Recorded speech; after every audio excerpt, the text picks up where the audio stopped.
കുരുക്ഷേത്ര യുദ്ധഭൂമിയിൽ യുദ്ധം ചെയ്യാൻ വിമുഖത കാണിച്ച് വിഷമിച്ചിരിക്കുന്ന നമ്മുടെ അർജുനൻ കൃഷ്ണനോട് പറയുന്ന ചില കാര്യങ്ങൾ കൂടി കേൾക്കാം. നിഹത്യ ധാർത്തരാഷ്ട്രാന്ന കാ പ്രീതി സ ജനാർദ്ദന പാപമേവാശ്രയേതസ്മാൻ ഹത്വൈതാതതായിന. അവർ ഞങ്ങളെ കൊല്ലാനിരിക്കുന്ന ശത്രുക്കളാണ്, അതിനായിട്ട് വന്നു നിൽക്കുന്നവരാണ്. എന്നാലും അവരെ വധിച്ചാൽ നമുക്ക് എന്താണ് കിട്ടുന്നത്? ആ പാപം മാത്രമേ വന്നു ചേരൂ.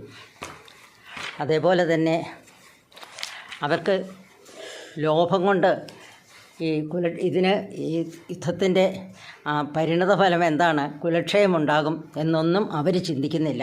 പക്ഷേ ഇതൊക്കെ അറിയുന്ന നമ്മൾ അതിന് തുനിയുന്നത് ശരിയാണോ? അതുതന്നെയോ? കുലക്ഷയെ പ്രണശ്യന്തി കുലധർമ്മം സനാതന ധർമ്മേ നഷ്ടേ കുലം കൃഷ്ണ അധർമ്മോഭിഭവത്യുത. കുലം നശിച്ചാൽ സനാതനങ്ങളായ കുലധർമ്മങ്ങൾ നശിക്കും. കുലധർമ്മം നശിച്ചാൽ അധർമ്മം കുലത്തെ മുഴുവൻ കീഴ്പ്പെടുത്തും. അതോ അധർമാഭിഭവാത് കൃഷ്ണ പ്രദുഷ്യന്തി കുലസ്ത്രീയ സ്ത്രീഷു ദുഷ്ടാസു വാർഷ്ണേയ ജായതേ വർണ്ണസങ്കര. അതായത് കുലധർമ്മം നശിച്ചു കഴിഞ്ഞാൽ കുലത്തിൽ സ്ത്രീകൾ ദുഷിക്കും. അങ്ങനെ സ്ത്രീകൾ ദുഷിച്ചാൽ വർണ്ണസങ്കരം ഉണ്ടാകും. വർണ്ണസങ്കരം ഉണ്ടായാലോ പിതൃക്കൾക്ക് പോലും പിണ്ടോദകം ചെയ്യാൻ ആളില്ലാതെ വരും.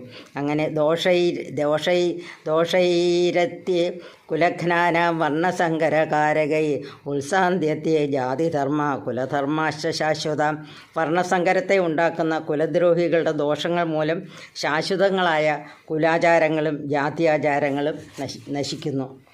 ഹേ ജനാർദ്ദന, കുലധർമ്മങ്ങൾ നശിച്ച മനുഷ്യർക്ക് നരകത്തിൽ അനിശ്ചിതകാലം വസിക്കേണ്ടി വരും.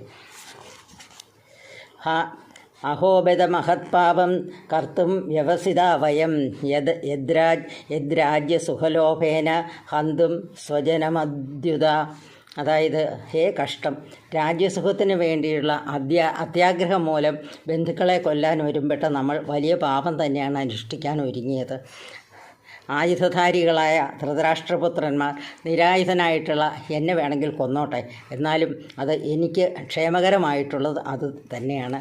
ഇത്രയും പറഞ്ഞ് അത് സഞ്ജയനാണല്ലോ ഇതൊക്കെ പറയുന്നത്. ധൃതരാഷ്ട്രോട് പറയുകയാണ്, ഏവമുക്ത്വാർജുന സംഖ്യേ രഥോപസ്ഥ ഉപാവിശത് വിസൃജ്യ സശരഞ്ജാപം ശോകസംവിഘ്നമാനസ. ഇപ്രകാരം പറഞ്ഞ അർജുനൻ ദുഃഖം നിറഞ്ഞ മനസ്സോടെ അമ്പും വില്ലുമെല്ലാം ഉപേക്ഷിച്ച് തേർത്തട്ടിലിരുന്നു. അതായത് അർജുനൻ്റെ മനസ്സാകപ്പാടെ അങ്ങ് കലുഷിതമായി.